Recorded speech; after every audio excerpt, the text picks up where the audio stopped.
Alors, qui es-tu? Je vais commencer par me présenter. Donc, je m'appelle Raphaël. Euh, Ça fait maintenant 1 an et demi que je réfléchis à ce projet de monter une microbrasserie. Et donc, ça y est, bon, ça fait 1 an et demi que je travaille concrètement dessus, hein, que j'ai stoppé ce que je faisais avant.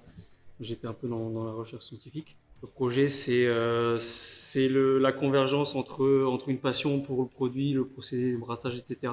Et aussi un projet personnel, l'envie d'avoir plus d'adéquation entre ce que je fais au quotidien et qui je suis au quotidien et ce que je fais.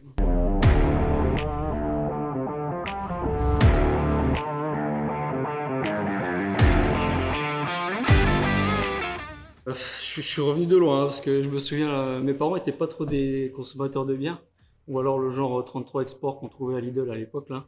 Truc, voilà. J'ai découvert ça, moi la bière ça a commencé par les bières belges industrielles, un peu je pense comme tout le monde.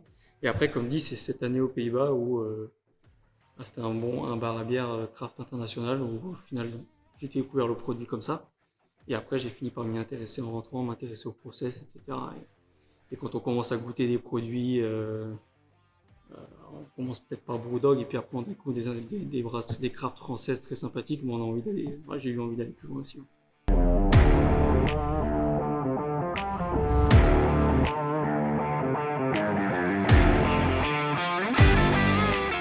Je suis assez impressionné par les brasseries qui sont très innovantes. Moi, j'ai découvert un peu avec la brasserie, avec des brasseries comme Hoppy Guards, j'ai oublié leur nom maintenant, une double IPA d'Hoppy Guards que j'ai trouvé excellente. J'ai découvert les stouts avec 8 Ball Stout des États-Unis. Mais j'ai été ces dernières années bien particulièrement impressionné par Piggy Brewing, compagnie que tout le monde connaît. Et puis ils sont excellents parce qu'ils font des produits qui sont à la fois extrêmement propres, extrêmement bien faits et en même temps très innovants. Et puis en Alsace, on a des brasseries comme Bendorf, il y a Saint-Cloud, ils font des très bons produits aussi. Il y a bon, Hopi Road aussi à Nancy, donc c'est un peu ces brasseries-là que je trouve intéressantes, ouais.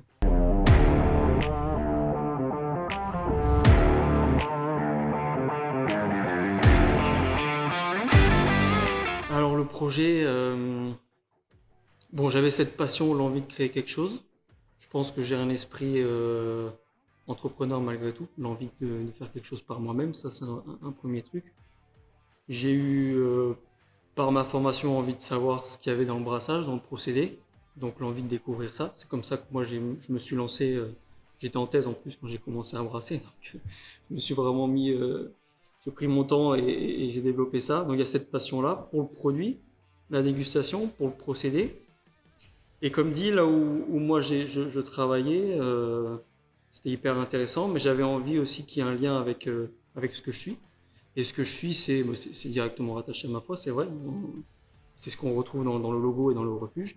Et pour moi, en fait, ce projet, il devait relier un petit peu les deux. L'envie d'être tourné un peu vers l'extérieur, vers les autres, une notion de partage. C'est l'objet aussi de l'espace dégustation un peu, de créer cette convivialité qui, moi, me correspond. Pour être honnête, ces dernières années, quand je suis dans un bar avec des amis, bah, je me sens hyper bien et j'ai envie de recréer ça aussi. J'ai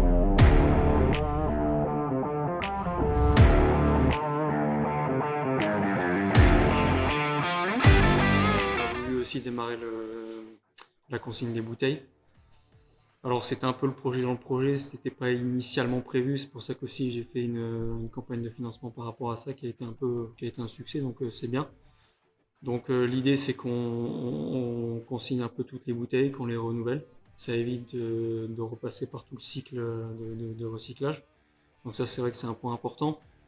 Un autre point où je pense que moi, tous les brasseurs essaient d'être vigilants par rapport à ça, hein, c'est que toute l'eau qu'on utilise. Moi je sais que j'ai un cycle où je récupère mon eau chaude après le refroidissement. Cette eau chaude, j'en ai plusieurs centaines de litres. Bah, je la réutilise pour tous mes lavages autant que possible.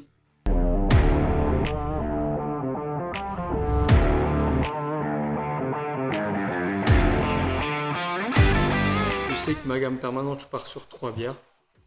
Alors que de la fermentation haute, une ale blonde, une pale ale un peu accessible mais avec un petit drapeau quand même, donc quelque chose d'aromatique et de fruité, avec un apport maltais. Une ale ambrée que j'aimerais assez gourmande et généreuse, avec des notes de caramel et de fruits rouges. Et pour finir, un sweet stout. Donc l'idée, c'est de faire découvrir le stout, un style qui est moins connu, qui peut faire peur, une bière noire torréfiée, etc. On sait que sur les parts de marché, c'est moins important que le reste. Mais l'idée du sweet stout, c'est d'avoir quelque chose pas trop alcoolisé, pas trop torréfié, encore avec une belle sucrosité et des notes de fruits noirs pour essayer d'introduire en fait le style aux néophytes, à ceux qui découvrent. J'ai le projet d'avoir une bière sans alcool. Donc je suis en train de travailler techniquement sur cet aspect-là. La demande commence à être un peu plus importante et je pense que c'est intéressant aussi.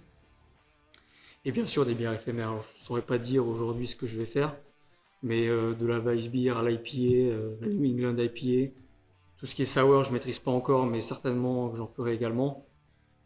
De toute façon, moi-même j'aime découvrir des choses nouvelles, donc c'est naturel qu'au niveau de la brasserie j'en ferai régulièrement aussi. Ouais.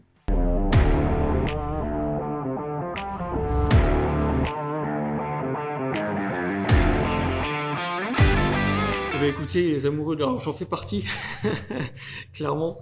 Bah, le petit mot, c'est que j'espère honnêtement répondre aux attentes. Je sais qu'il y a cette attente sur Aguado, en Alsace du Nord notamment.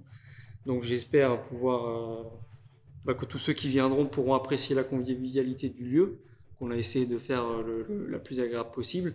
Et puis surtout que les produits trouvent preneur, que les gens qui sont là, ils apprécient ce qui est fait, ils apprécient l'ambiance, ils apprécient tout ça. Ça marche. Donc, ouais. Merci Raphaël. Je t'en prie, merci à toi. Merci. Voilà, c'était un moment de partage, c'était un moment que je voulais vous faire partager, voilà, tout simplement aussi. Voilà, n'hésitez pas à liker, n'hésitez pas à partager la vidéo, faites-moi un retour, dites-moi ce que vous en avez pensé. Et je vous fais des gros bisous, c'était Lob, ciao.